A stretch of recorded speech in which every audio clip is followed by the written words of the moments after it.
सुप्रभात बच्चों। चलो बच्चों, आज फिर से हम एक बार हिंदी पढ़ते हैं।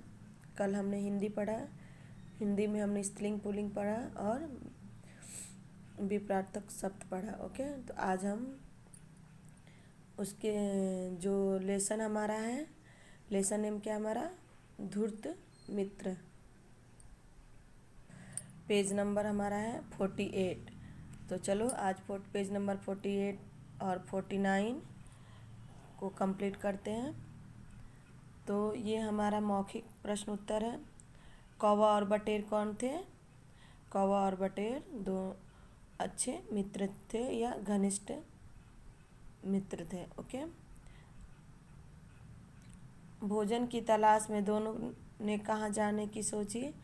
भोजन की तलाश में दोनों दूसरे पास के गांव में जाने की सोची। नज़दीक के गांव में पहुंचकर उन्होंने क्या देखा? नज़दीक के गांव में जब वे पहुंचे तो देखे कि एक आदमी अपने सर पर मिट्टी का मटके लिए जा रहा था। ओके, ये हो गई आपको भोजन की तलाश में कहाँ गए थे, यहीं पर आंसर है, नज़दीक के गांव में। ओके, तो चलो अब इसका लिखित प्रश्न उत्तर करते हैं, यानी कि रिटेन। दही वाला कहाँ जा रहा था? उत्तर हमारा है दही वाला अगले गांव में दही बेचने जा रहा था। दही वाला मार्ग में कहाँ और क्यों ठहर गया? उत्तर हमारा है दही वाला मार्ग में एक विशाल वृक्ष के नीचे ठहर कर विश्राम करने का विचार किया। तीसरा क्वेश्चन है, दही वाले ने मटके के मुंह पर क्या रखा था? उत्तर हमारा है दही वाले ने मटके के मुंह पर तस्तरी रखा था। Page number 50। Fourth number question है, कौवे ने मटके में दही देखकर बटेर से क्या कहा? कौवे ने बटेर से कहा, मित्र, उस आदमी के मटके में स्वादिष्ट दही है। बटेर ने कौवे को क्या करने से रोका? उत्तर हमारा बटेर ने कौवे से कहा कि अब तुम दोबारा ऐसा मत करो। ओके, फिर छठा क्वेश्चन क्या है हमारा, 6 नंबर।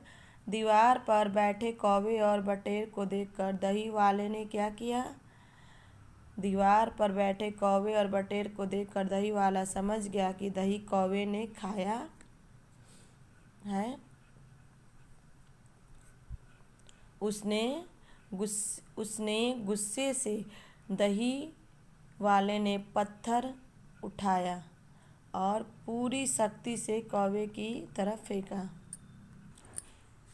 सॉरी स्टूडेंट्स, यहाँ पर होगा उसने गुस्से से, क्योंकि यहाँ दही वाला नहीं होगा, क्योंकि यहाँ पर उसने उसी को संबोधित किया, इसलिए यहाँ पर दही वाला नहीं होगा। उसने गुस्से से पत्थर उठाया और पूरी शक्ति से कौवे की तरफ फेंका। अब ये हो गया हमारा क्वेश्चन आंसर। अब हमारा क्या है, क्वेश्चन नंबर 7। पत्थर किसको लगा? दही वाले को पत्थर फेंकते देख कौवा तुरंत उड़ गया और वह पत्थर कौवे को न लगकर निर्दोष बटेर को लगा। अब हमारा रिक्त स्थानों की पूर्ति करो, यानी कि फिल इन द ब्लैंक्स। यहाँ पर फिल इन द ब्लैंक्स के आंसर है कपड़े, स्वादिष्ट, घनिष्ठ, मित्र, स्वाद, चेतावनी, बटेर। ओके, ये आपका क्या है, शब्द है जो खाली स्थान दिया गया उसके यहाँ पर आंसर लिखे हैं, बट इसमें से आंसर कौन सा किसका है ये हमें बताकर यहाँ पर लिखना है। कौवा और बटेर क्या थे? दोनों कौवा और बटेर घनिष्ठ मित्र थे। दही वाले ने अपने मटके को किससे ढका था? किससे नहीं ढका था? कपड़े से ढका नहीं था। मित्र, उस आदमी के मटके में क्या है? स्वादिष्ट दही है। उससे मीठे दही का स्वाद बहुत अच्छा, बहुत पसंद आया। ओके, बटेर कौवे को बार बार चेतावनी दे रहा था। चेतावनी मीन्स वार्निंग देना। ओके। पत्थर कौवे को न लगकर निर्दोष बटेर को जा लगा। अब ये वाक्य किसने किससे कहा, यहाँ पर कुछ वाक्य है वो आपको बतानी है कि ये वाक्य किसने किससे कहा। मित्र, उस आदमी के मटके में स्वादिष्ट दही है। ये किसने कहा था?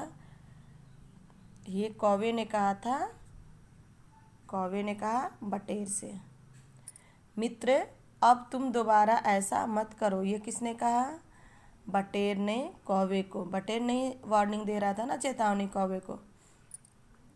मैं मटके के पास उसके पीछे से जाऊंगा। ये कौन बोला था? कौवे ने। किससे? बटेर से। अपनी चोंच में दही भरकर झट से उड़ जाऊंगा। ये कौन कहा था? ये भी कौवे ने कहा था। किससे? बटेर से। तो बच्चों ये आपका हिंदी का है। बुक पेज नंबर 49 और 50 को कंप्लीट करनी है। सभी बुक को कंप्लीट नहीं करनी है। और आपको ये एक पेज शुद्ध लेखन भी करनी है। शुद्ध लेखन मैं इसलिए दे रही हूँ क्योंकि शुद्ध लेखन करने से आपके अक्षर में सुधार आ रही है। बहुत सारे बच्चे बहुत सुंदर ही अक्षर से लिख रहे हैं।